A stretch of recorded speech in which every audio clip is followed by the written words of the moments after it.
నమస్తే, welcome to Leo. మనతో ఉన్నారు సీనియర్ జర్నలిస్ట్ హేమ్ సుందర్ గారు. సార్ నమస్తే. నమస్తే అండి. సార్ 2023 సంక్రాంతికి అటు బాలకృష్ణ గారు, అదేవిధంగా చిరంజీవి గారు, ఇటు చిరంజీవి గారు వాల్తేరు వీరయ్యతో, అటు బాలకృష్ణ గారు వచ్చేసి వీరసింహారెడ్డి. మళ్ళీ ఈ కాంబినేషన్ మళ్ళీ రిపీట్ కాబోతుందా? సేమ్ డైరెక్టర్లు, సేమ్ హీరోలు, కానీ నెక్స్ట్ ఈసారి దసరా ఎంచుకోబోతున్నారు 2026 అని చెప్పేసి అయితే ఇప్పుడు ఒక టాక్ వస్తుంది. దీని గురించి మీరు ఏం చెప్తారు? అంటే సినిమాలు రిలీజ్ పరంగా ఒకేసారి రిలీజ్ అవుతాయో లేదు తెలియదు, కానీ ప్రారంభోత్సవాలు మాత్రం ఒకే రోజు అవడానికి మనకి క్లారిటీ వచ్చేసింది. ఎందుకంటే మల్లేని గోపిచంద్ ఈ మధ్యన సన్నీ డియోల్తో జాట్ అండ్ హిట్ కొట్టాడు ఆయన.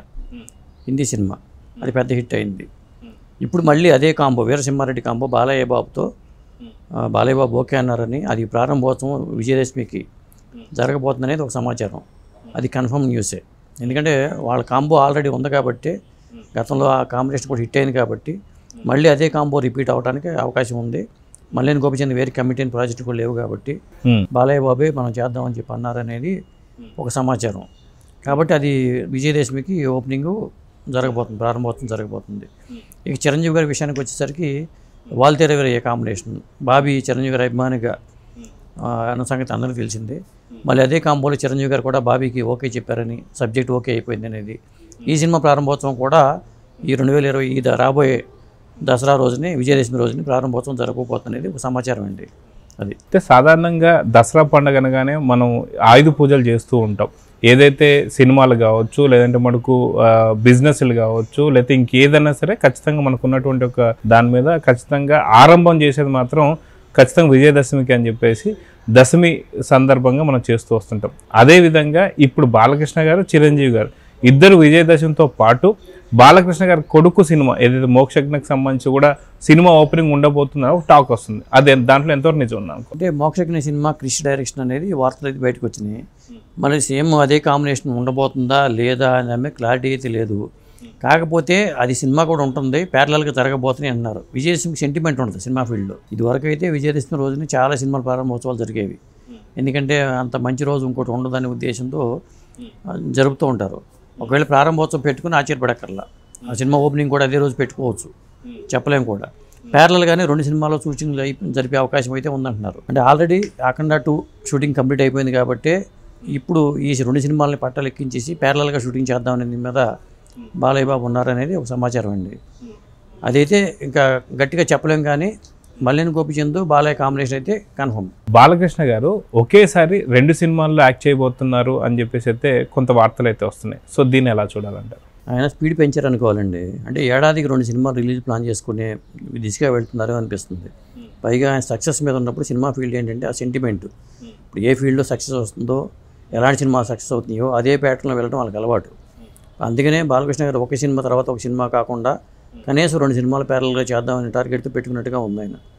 అందువల్లే ఆయన 2 సినిమాలు చేస్తున్నారు అనేది ఒక సమాచారం. తర్వాత చిరంజీవి గారి విషయంలో కూడా, చిరంజీవి గారు కూడా బాబీ సినిమా ఒకటే కాదు, ప్యారలల్గా శ్రీకాంత్ వైదల్ సినిమా కూడా చేస్తున్నారనే సమాచారం. దాంతోపాటు స్పిరిట్లో కూడా ఒక పాత్ర ఉంటుందని స్ప్రెడ్ అవుతుంది. అది ఎంతవరకు తెలియదు. పైగా ప్రభాస్ పోలీస్ ఆఫీసర్ పాత్ర, ఈయన కూడా పోలీస్ ఆఫీసర్గా చేయబోతున్నారు అనేది ఈ ఫ్యాన్ మేడ్ కొన్ని ఇమేజెస్ క్రియేట్ చేసి పోస్టర్లు సోషల్ మీడియాలో వదులుతున్నారు. అదేమో తెలియదు, కానీ మొత్తానికైతే నిప్పు లేకుండా పొగరాదంటారు కాబట్టి అదేమైనా జరగబోతుందో తెలియదు. చిరంజీవి గారు కూడా స్పీడ్ పెంచారు, బాలయ్య బాబు స్పీడ్ పెంచారు. ఇద్దరు దూకుడు మీదే ఉన్నారు. పైగా విజయదశమి అంటేనే ఆయుధ పూజ. ఈ 2 సినిమాలు కూడా బాలయ్య బాబు, చిరంజీవి గారు చేసేదంతా మాస్ సినిమాలే. ఇక మాస్ హీరోలు కానీ వీళ్ళు జనంలోకి వెళ్ళారు కాబట్టి వీళ్ళు చేసేదంతా మాస్ సినిమాలే. ఒక విధంగా చెప్పాలంటే ఆయుధ పూజ రోజున స్టార్ట్ అయ్యే సినిమాలో మరి ఎలాంటి ఆయుధాలు చేపడతారో ఏంటి అనేది మనం చూడాల్సిందే. సో వాస్తవం చెప్పాలంటే ఎవరైతే సందీప్ రెడ్డి వంగ డైరెక్టర్ ఉన్నాడో ఆయనకు కూడా ఖచ్చితంగా చిరంజీవి గారు అంటే చాలా ఇష్టం అని చెప్పి అందరికీ తెలుసు. ఆయన చాలా ఇంటర్వ్యూస్లో కూడా చెప్పాడు. సో ఖచ్చితంగా ఈసారి చిరంజీవి గారిని పెట్టబోతున్నారు అనేది స్పిరిట్లో చాలామంది చెప్తున్నారు. సో కొంతమంది అయితే ప్రభాస్కి తండ్రి పాత్ర అని చెప్పేసి అంటున్నారు చిరంజీవి గారు. సో ఎంతవరకు నిజమయ్యే అవకాశాలు ఉన్నాయంటే చెప్పి. అంటే సందీప్ రెడ్డి వంగ గారి సినిమాలో నేను అనుకోవడం, ఇప్పుడు సినిమాలు కూడా 2 ఏళ్ళు 3 ఏళ్ళు గ్యాప్ తీసుకు చేస్తున్నారండి. గ్యాప్ తీసేసినప్పుడు ఈ సినిమాలో కాకుండా ఇంకో సినిమా చేయాలంటే ఎప్పుడు వస్తుందో టైము తెలీదు. అలాంటప్పుడు ఇప్పుడు ఆ ప్యాటర్న్ అంతా మారిపోయింది. ముందు రివీల్ చేయట్లా ఎవరో కూడా. సినిమా హీరో ఎంటర్ అయిన ముందు ఒక ఫీలర్ వదులుతున్నారు, సోషల్ మీడియాలో ఒక పోస్ట్ వదులుతున్నారు ఈయన ఎంటర్ అయ్యారు అనేది. కల్కి సినిమా జరుగుతున్నప్పుడు కమల్ హాసన్ ఉంటారని ఎవరు తెలియదు. ఆ తర్వాత కమల్ హాసన్ వచ్చి ఎంటర్ అయ్యారు. అలాగే నేను అనుకోవడం ఏంటంటే దీంట్లో ఉండే అవకాశమే ఉంది చిరంజీవి గారు, ఖచ్చితంగా ఉండే అవకాశం ఉంది. కాకపోతే టైం తీసుకుంటుంది కాబట్టి వాళ్ళు ఇప్పుడు రివీల్ చేయకుండా ఉంటున్నారు అనుకుంటున్నాను నేను. శ్రీకాంత్ వదిలే సినిమాలో మరి శ్రీకాంత్ వదిలతో కమిట్మెంట్ ఉందని చెప్పారు, మరి నాని ఓన్ పిక్చర్ అది.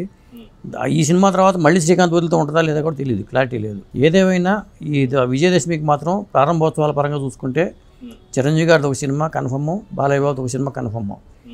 బాలయ్య బాబు రెండో సినిమా మరి అది సెంటిమెంట్ రీత్యా ఓపెన్ చేసే అవకాశం కూడా ఉంది. చిరంజీవి గారికి మాత్రం ఒక సినిమానే ఓపెనింగ్ అని నేను అనుకుంటున్నాను నేను. సో చూద్దాం సార్, ఖచ్చితంగా ఇద్దరు స్టార్స్ ఏవైతే ఉన్నారో మెగా స్టార్స్ ఇద్దరు కూడా, అటు బాలకృష్ణ గారు కావచ్చు ఇటు చిరంజీవి గారు కావచ్చు, ఇద్దరు కూడా దూకుడు పెంచారని చెప్పుకోవాలి. వీళ్ళని చూసి కుర్ర హీరోలు కూడా నేర్చుకోవాల్సిన చాలా ఉందని అర్థమవుతుంది. సో చూద్దాం జరగబోతుంది. నమస్తే. నమస్తే అండి.